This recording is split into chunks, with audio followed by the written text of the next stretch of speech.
Hi வணக்கம் viewers, welcome to our channel Aditi kitchens and vlogs. இன்றைக்கி நம்ம என்ன டிஷ் பண்ண போகிறோம்னா பாலக் பன்னீர் கிரேவி தாங்க. நிறைய இன்க்ரீடியன்ஸ் போடாமல் சிம்பிளாக எப்படி பண்ணலான்னு இந்த வீடியோவில் பார்க்கலாம் வாங்க.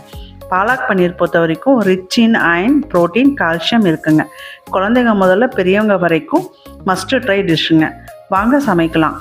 இதுக்கு தேவையான இன்க்ரீடியன்ஸை பார்க்கலாம் வாங்க. பன்னீர் 200 கிராமுங்க, க்யூபாக கட் பண்ணிக்கோங்க. பாலாக்கீரை 1 கட்டுங்க. பெரிய வெங்காயம் 2ங்க, மீடியம் சைஸாக கட் பண்ணிக்கோங்க. தக்காளியும் 2 தாங்க, மீடியம் சைஸாகவே கட் பண்ணிக்கோங்க. பச்சை மிளகாய் 2ங்க.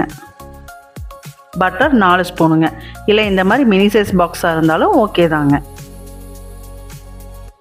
நல்லா கொதிக்கிற தண்ணியில் க்ளீன் பண்ண பாலாக்கீரையை ஆட் பண்ணுங்க. 5 மினிட்ஸ் நல்லா பாயில் ஆகட்டும். பாயில் ஆனதுக்கப்புறம் கீரையை மட்டும் தனியாக எடுத்து ஒரு பிளேட்டில் ஆற வைங்க. இப்போ ஒரு பாத்திரத்தில் 3 ஸ்பூன் எண்ணெயை ஆட் பண்ணிக்கோங்க. எண்ணெய் காஞ்சது 1 ஸ்பூன் ஜீரகத்தை ஆட் பண்ணிக்கோங்க. அடுத்து கட் பண்ணி வச்ச வெங்காயத்தை ஆட் பண்ணுங்க. அதை நல்லா வணக்கிக்கோங்க. வெங்காயம் நல்லா ப்ரௌனிஷ் ஆனதுக்கப்புறம் 1.5 ஸ்பூன் இஞ்சி பூண்டு பேஸ்ட்டை ஆட் பண்ணிக்கோங்க. பச்சை வாசனை போகிற வரைக்கும் வணக்கிக்கோங்க. இப்போ கட் பண்ணி வச்ச தக்காளியை இதோட ஆட் பண்ணிக்கோங்க. தக்காளியிலேருந்து எண்ணெய் பிரிஞ்சு வர வரைக்கும் நல்லா வணக்குங்க. இப்போ நம்ம ஸ்டவ்வை ஆஃப் பண்ணிடலாம். இது கொஞ்சம் ஆறட்டும்.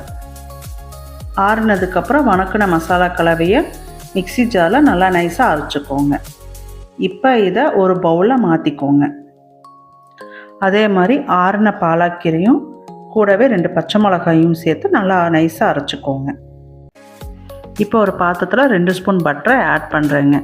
கட் பண்ணி வச்ச பன்னீரை அது கூட ஆட் பண்ணி நல்லா ப்ரௌனிஷ் கலர் வர்ற வரைக்கும் ஃப்ரை பண்ணிக்கோங்க.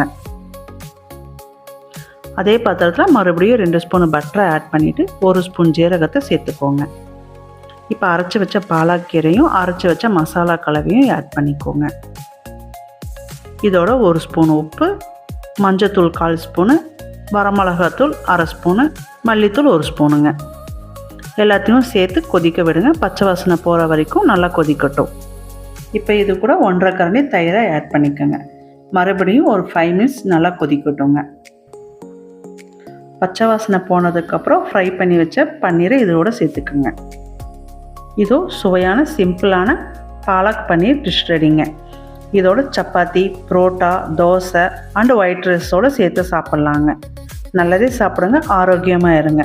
இந்த வீடியோ உங்களுக்கு பிடிச்சிருந்துச்சுன்னா லைக் பண்ணி சப்ஸ்கிரைப் பண்ணுங்கள். Thank you so much.